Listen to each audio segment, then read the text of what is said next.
দেড় মাসের জন্য দেশে এসেছিলাম। সময়টা মনে হচ্ছে এক পলকে চলে গেল। এত দ্রুত সময় চলে গেছে আসলে বুঝতেই পারলাম না যে কিভাবে আমি এই সময়টাকে পার করলাম।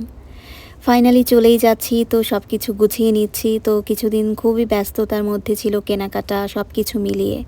তো এই তো আমরা সবাই মিলে ব্যাগ গোছাচ্ছি, আমার ভাই হেল্প করছিল আমাদেরকে। আমাদের ফ্লাইট ছিল সকাল 10টায়, তো আমরা ভোর 5টার দিকে বের হয়ে যাই একদম সকালে। আর সকালের পরিবেশটা অন্যরকম সুন্দর ছিল।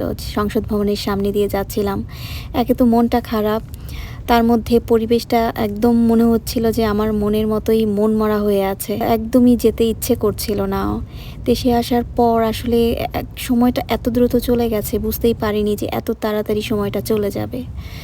এই তো দেখতে দেখতে লিসবনেও চলে এসেছি। এত ডিটেলস আসলে ভিডিও সেভাবে করা হয়নি। তো আসলে মনটা খুবই খারাপ ছিল।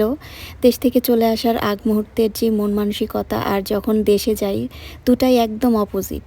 দেশে যাওয়ার সময় কতটা একটা আনন্দ নিয়ে আমরা আসলে দেশে যাই। এই তো লিসবন এয়ারপোর্টে আমরা চলে এসেছি। আসলে এই বাংলাদেশ এয়ারপোর্টের ভিতরে গেলে একরকম অনুভূতি হয়, আর এখানে আসার পর আরেক রকম অনুভূতি। এখানে ইমিগ্রেশনে কোনো লম্বা লাইন নেই, কোনো ভিড় নেই, একদম সাদাসিধে সব কিছু। বাংলাদেশে এত ভিড় এবং সত্যি অন্যরকম ভালো লাগাও কাজ করে দেশে যাওয়ার পর।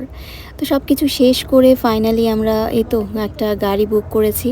তো এখন বাসার দিকে আস্তে আস্তে রওনা দিচ্ছি। আসলে মন মানসিকতা একদমই ভালো ছিল না।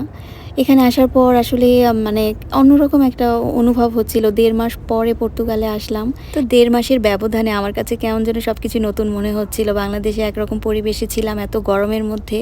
তো এখানে আসার পর দেখি ভালোই ঠান্ডা। এয়ারপোর্ট বের হলাম যখন এয়ারপোর্ট থেকে, তখন বেশ ঠান্ডা লাগছিল। এই তো রাস্তায় কোনো জ্যাম নেই, একদম রাস্তা ফাঁকা, কোনো শব্দ নেই। এই তো আজকের ভিডিও এতটুকুই ছিল। তো সবাই ভালো থাকবেন। আল্লাহ হাফেজ।